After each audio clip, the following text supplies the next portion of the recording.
E se o verdadeiro desafio viesse depois do fim da jornada? Enquanto muitas histórias de fantasias focam em heróis tentando derrotar o mal, Frieren começa onde essas narrativas costumam terminar, após a vitória. Aqui, não acompanhamos uma batalha épica contra o Rei Demônio, mas sim o que vem depois. Ao contrário de muitas obras que focam em combates ou no crescimento de poder dos personagens, Frieren escolhe um caminho diferente. O foco está na introspecção, na reflexão e no impacto do tempo sobre os personagens. Essa abordagem é um dos principais fatores que torna a obra tão especial. A história nos apresenta Frieren, uma elfa maga que fez parte de um grupo lendário de heróis que derrotou o Rei Demônio. Mas ao invés de nos mostrar essa grande batalha, somos jogados diretamente no depois. Frieren e seus companheiros retornam agora como salvadores do mundo, e o que seria o fim de muitas histórias, aqui é apenas o início. A gente percebe que ao longo da história, Frieren, que é a elfa que é em questão, ela é bem apática em relação a sentimentos, como as pessoas se relacionam entre si, e até mesmo em relação a sentimentos, né? A gente percebe que isso vai sendo trabalhado ao longo da história. É uma obra que ela dá mais importância ao desenvolvimento interno do personagem do que aos combates que acontecem ao longo da obra. Claro que a gente vai ter esses combates acontecendo, isso é uma parte que também é trabalhada durante toda a viagem, mas essa não é a parte principal, não é o foco. E a gente vai vendo como a Frieren passa a ser aquela elfa que é um pouco mais fria, distante, e o quanto que ela vai melhorando esse aspecto dela, enquanto isso vai sendo trabalhado. E isso é uma coisa que ela até explica ao longo da história. Lá na frente, ela mesmo diz que a raça élfica é um povo meio disperso, que falta instinto de comunidade e instintos reprodutores, que é coisas que os seres humanos até têm bastante. E ela explica que isso é uma coisa que carece na raça dela. Por conta disso, os elfos são pessoas assim um pouco mais retraídas, né? A gente vê que durante a obra a gente percebe que tem uns 3 elfos que aparecem contando com a Frieren. A gente tem a Sylph e a gente tem um monge, que eu esqueci o nome dele.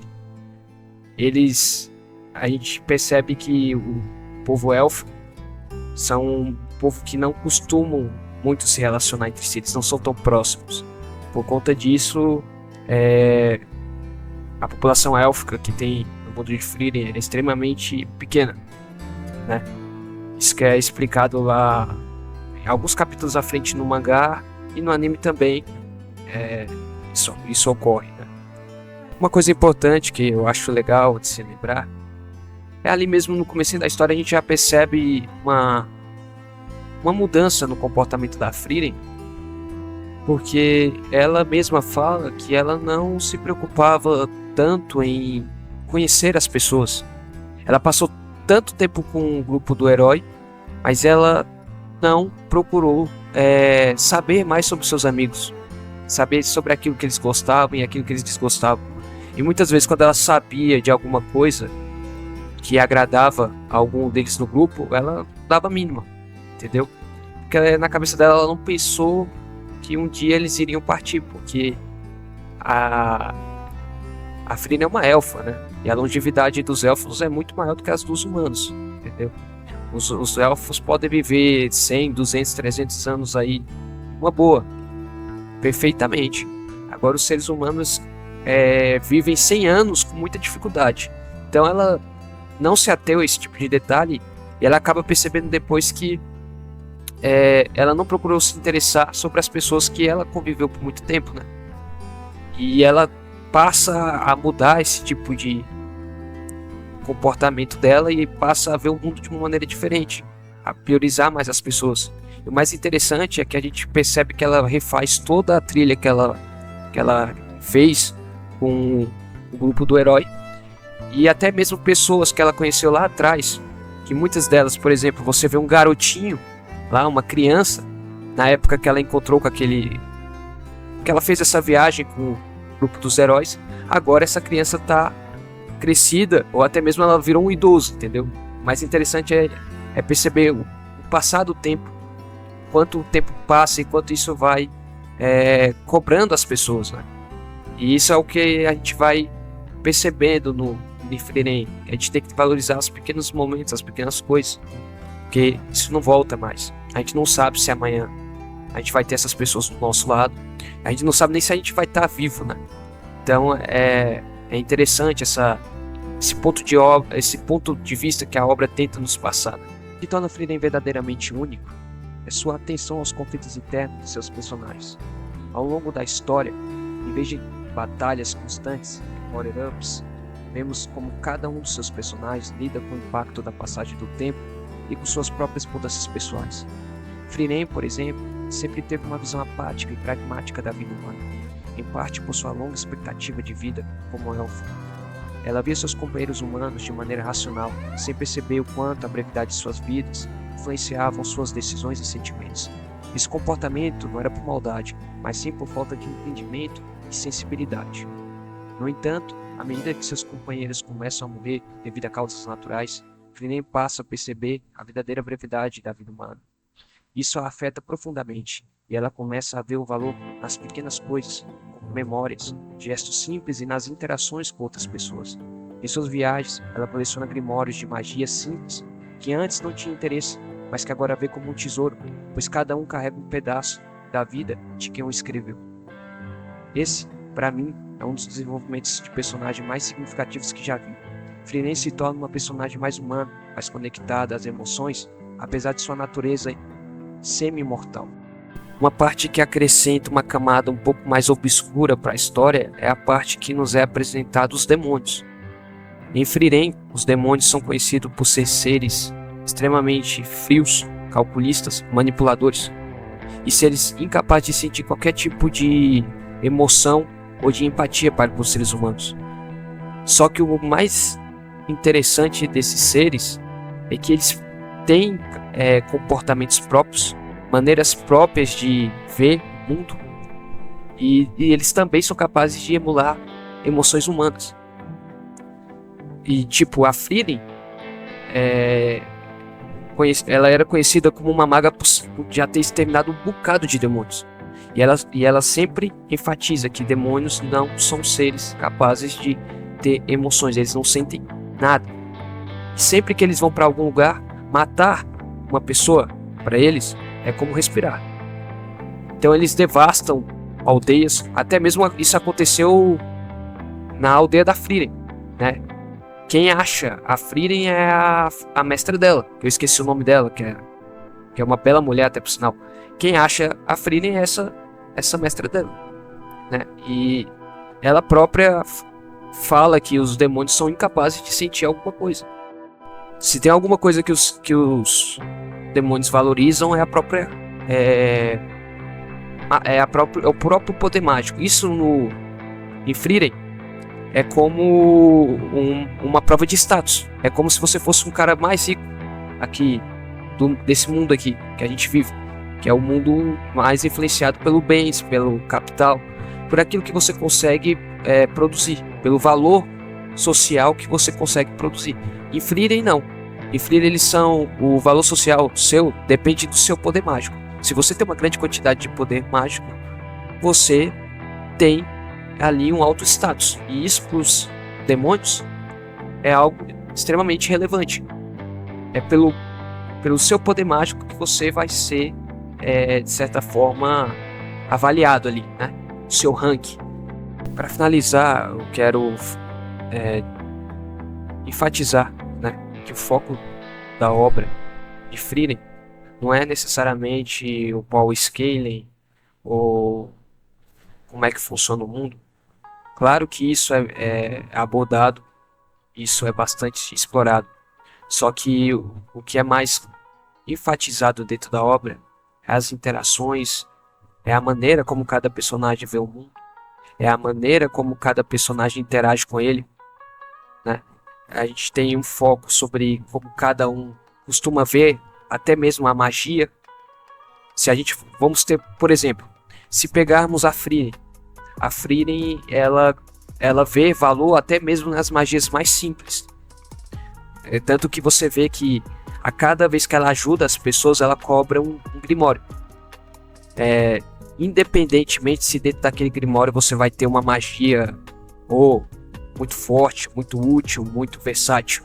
Pode ser uma magia simples ali, como manter as roupas limpas, perfumadas, ou até como, sei lá, fazer maçãs vermelhas virarem maçãs verdes.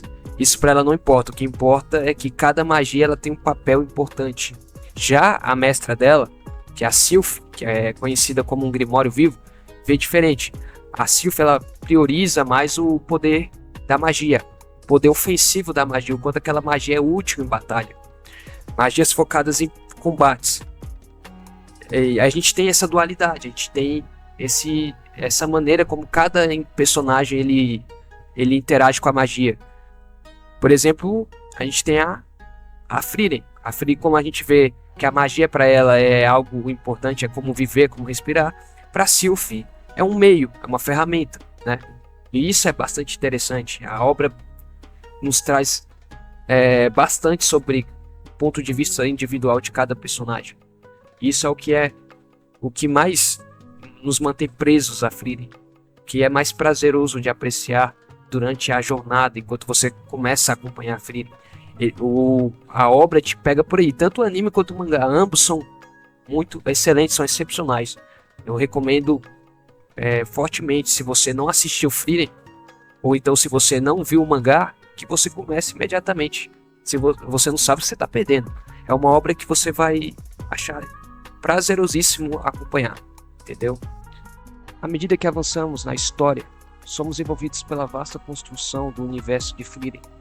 A obra equilibra a introspecção dos personagens com a exploração do seu mundo, repleto de seres místicos e cenários detalhados que contribuem para a atmosfera melancólica e contemplativa da trama.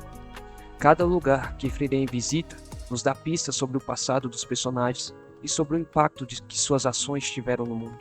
Além disso, a presença de demônios, que possuem uma visão completamente distorcida dos humanos, adiciona uma camada de tensão e perigo. Eles não veem os humanos como iguais, mas como presas, seres fracos e manipuláveis. O interessante é que esses demônios conseguem emular emoções humanas para enganar as suas vítimas, mesmo sem compreendê-las completamente. Eles são incapazes de sentir como os humanos, o que torna suas ações ainda mais frias e calculistas. Isso contrasta fortemente com o processo de humanização que Frieren passa ao longo da obra, reforçando a ideia de que a verdadeira força está nas conexões e nas emoções. Frieren vai muito além de uma simples história de fantasia. É uma obra que nos faz refletir sobre o valor do tempo, das memórias e das relações que construímos ao longo da vida. Ela nos lembra que, mesmo em um mundo de magias e criaturas fantásticas, o que realmente importa são as pequenas coisas e como elas moldam quem somos. Em um gênero muitas vezes dominado por ação, combates épicos, Frieren oferece uma perspectiva diferente. É uma história sobre o legado, sobre o impacto das escolhas e, acima de tudo, sobre o que significa viver e lembrar. Uma experiência profunda e emocional que certamente deixa sua marca em quem a lê. Nesse canal eu pretendo abordar mais sobre a lore de Frieren e trazer mais sobre Scaling, magias, como funciona o mundo, até mesmo contar um pouco sobre a história. Nós vamos focar sobre isso e também pretendo trazer outras obras aí, né? Eu quero começar também a acompanhar um mangá que estão dizendo por aí que é muito legal, que é Kagurabachi. Eu tenho a impressão de que provavelmente esse vai ser o próximo hit aí da Shonen Jump. Será que é a Shonen Jump? Posso dizer assim? Pode ser que seja isso, mas eu acho que tem potencial para ser uma obra muito boa. Outro mangá que eu acho muito legal, que eu tô acompanhando, é o Kaiju Number 8, né? Muito bom, interessantíssimo, gosto bastante. É uma pena que o mangá é mensal, né? A gente fica com aquela apreensão para ver o próximo capítulo, né? Sempre esperando que ele saia o quanto antes, para que a gente possa acompanhar, né? E também estou acompanhando aí o Jujutsu no Kaisen, que já está na sua reta final. Atualmente, enquanto eu faço o vídeo, Ele tá aí faltando 2 capítulos para encerrar. É uma obra muito boa, mas eu achei que o Gege tá pecando um pouco no final, ele tá rushando demais. Muitas coisas aí que deveriam ser explicadas provavelmente não serão, né? E eu pretendo falar sobre isso em um vídeo mais pra frente no canal. E eu vou me dedicar a fazer reviews sobre algumas obras que eu acho interessante trazer. Eu espero que vocês me acompanhem comigo. Eu peço também paciência também, que uma das primeiras vezes que eu gravo esse tipo de vídeo, então você vai ver que eu vou gaguejar muito. Muitas vezes eu não vou conseguir concatenar bem as ideias, mas eu acredito que com a prática a gente vai melhorando isso aí, né? E é isso, pessoal. Eu vejo vocês no próximo vídeo. E é isso. Fiquem com Deus.